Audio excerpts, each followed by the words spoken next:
ગુજરાતમાં અવારનવાર દુષ્કર્મની ઘટના સામે આવી છે। હજુ ગઈકાલે આપણે વાત કરી હતી કે અમરેલીની અંદર જે બાબરામાં એક પોલીસ કર્મચારીએ જે 14 વર્ષીય જે સગીરા છે તેમની સાથે દુષ્કર્મ આચર્યું હતું। હજુ એ દીકરીને ન્યાય મળ્યો નથી, એમનો જે આ દુષ્કર્મી છે તે પકડાયો નથી। ત્યાં જ બીજી ઘટના અમરેલીમાંથી સામે આવી છે કે હજુ એક પોલીસ કર્મચારીએ એક યુવતી સાથે દુષ્કર્મ આચર્યું છે અને અત્યારે તે ક્યાં છે તેમની વાત કરીએ। નમસ્કાર, આપ જોઈ રહ્યા છો નિર્ભય ન્યૂઝ અને હું છું આપની સાથે રિદ્ધિ। અમરેલીના બાબરાની અંદર જે રીતે આપણે જોયું કે જે એક પોલીસ કર્મચારી છે તેમણે 14 વર્ષીય જે આ સગીરા છે તેમને ફોસલાવી એમની સાથે દુષ્કર્મ આચર્યું, એમની મમ્મીને ધમકી આપતો હતો એટલા માટે આ દીકરીએ સ્નેપચેટમાં એમની સાથે વાતો કરી હતી। પછી અવારનવાર એમની સાથે શારીરિક અડપલા કર્યા, એમનું અપહરણ કર્યું અને પછી દુષ્કર્મ આચર્યું। આવી ઘટના આપણે સામે જોઈ અને એ પછી જે આ પોલીસ કર્મચારી છે તે પણ ક્યાંક ફરાર થઈ ગયો હતો। હજુ આ દીકરીને ન્યાય મળ્યો નથી, આ દુષ્કર્મી છે તે પકડાયો નથી। ત્યાં જ બીજી એક ઘટના અમરેલીમાંથી જ સામે આવી છે।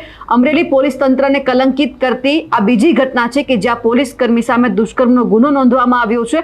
અમરેલી હેડક્વાર્ટરમાં ફરજ બજાવતા પોલીસ કર્મી મહેશ કમાભાઈ સોલંકી છે તેમની સામે દુષ્કર્મની ફરિયાદ નોંધવામાં આવી છે। સાવરકુંડલાના સિમરનની 30 વર્ષીય યુવતીને સોશિયલ મીડિયાના માધ્યમથી સંપર્ક કર્યો અને પછી બંને વચ્ચે વાતચીત થઈ। જ્યાં પીડિતા છે તેમને લગ્નની લાલચ આપી અવારનવાર શારીરિક સંબંધ બાંધતો હોય તેવું પણ સામે આવ્યું છે અને અવારનવાર શારીરિક સંબંધ બાંધતા હોય, લગ્નની લાલચ આપી તે મુજબ પોલીસ કર્મી સામે ગુનો પણ નોંધવામાં આવ્યો છે। અમરેલી સિટી પોલીસમાં પોલીસ કર્મચારી સામે અત્યારે ગુનો નોંધી દેવામાં આવ્યો છે। આ અગાઉ આપણે જોયું હતું કે બાબરાના પોલીસ કર્મી સામે 14 વર્ષીય સગીરા સાથે દુષ્કર્મની ફરિયાદ નોંધવામાં આવી હતી। એક જ દિવસમાં 2 પોલીસ કર્મી સામે ગુનો નોંધાતા હવે અમરેલીમાં પણ ખળભળાટ મચી ગયો છે।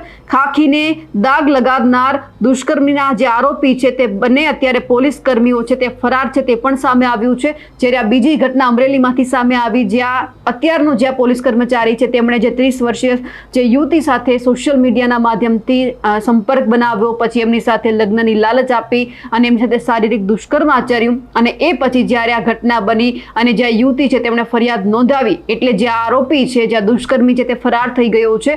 બંને પોલીસ કર્મચારી અત્યારે પોલીસના જાપ્તાથી બહાર છે, પણ એ જોવાનું છે કે દુષ્કર્મની ઘટના જે અમરેલી જિલ્લામાંથી 2 સામે આવી છે એમાં અત્યારે એમને પોલીસ ક્યારે પકડે છે, ક્યારે આ બંને દીકરીઓને ન્યાય અપાવે છે। પણ ખાસ કરીને એ જોવાનું છે કે જે રીતે આ બંને દુષ્કર્મીઓ સામે આવ્યા અને ખાસ ગુજરાત પોલીસ અને અમરેલીની પોલીસ ઉપર ફરી એક વખત દાગ લગાવવામાં આવ્યો।